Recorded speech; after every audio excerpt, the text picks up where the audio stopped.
Check करून घेतोय माणूस आमचा. बघा बघा बघा झाला याच्यात बघ हे माकडाने जाळी लावली नाही. हा बेस्ट आहे. चला फायनली सिलेक्ट झालेला आहे. आणि विशेष म्हणजे काय माहिती का, एवढी मोठी हायफाय गाडी आणि आम्ही काय घेऊन चाललोय बघता. मटक पोपटी करायचे म्हणतात पोरं. मोठा दादा हे मला गाडीला पोपटी बनवायचं सगळं सामान आणलं आम्ही दुपारी. खरं सांगतो दुपारी आणलं सगळं सामान, पण काय काय गोष्टी राहतात. मेन पोपटीसाठी जो मेन लागतो तो काय रे शुभम? अरे घरापासून किती लांब आलेला हो आम्ही मरता. अजून आमची पोपटी काय सुरुवात पण नाही झालेली आहे. फायनली आमच्या भावांना इतक्या कष्टानंतर जो पाहिजे होता तो पाळा. हा काय म्हणतो त्याला? भांबुर्डीचा पाळा मिळालेला आहे. किती कष्ट आहे यार या पाळ्यासाठी. लय लांब आलो रे आम्ही, खूप लांब आलो या पाळ्यासाठी, भरपूर लांब.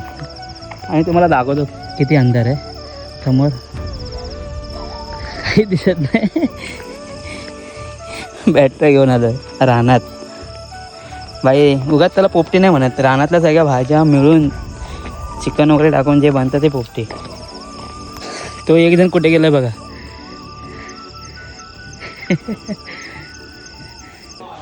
शुभम शेठ शुभम चिकनचे वाटे बनवून ते मटक्यामध्ये टाकण्यासाठी तयार करीत आहे. 50 का दो 50 का दो 50 का दो 50 का दो 50 का दो. भाई शेवटचा लेवर टाकतोय ते बोलतात तुझ्या शुभ हाताने टाक. शुभ होते काय माहिती नाही, पण या राण्याने एक अंडा फोडली नाही. तो देवाचा म्हणतात यायचं. हे पण टाकायचे.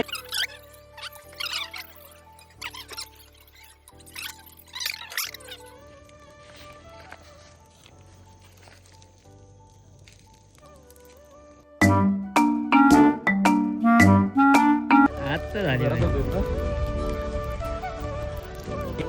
एक नंबर. नाही राहू दे राहू दे.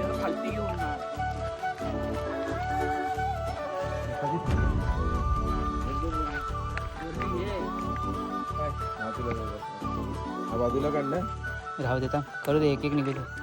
हे माय गड ओके झालेली आमची फायनली. या तुम्ही पण खायला या.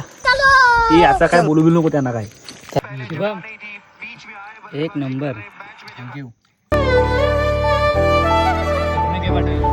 खास शिमग्यासाठी आम्ही मुंबईतनं सगळे भाऊ एकत्र आलो आणि आम्ही बेत केला पोपटीचा आणि तो आज सक्सेसफुली पार पडलेला. ही एक खूप सुंदर आठवण आमच्यासाठी आठवणीत राहील आणि खूप मजा आली.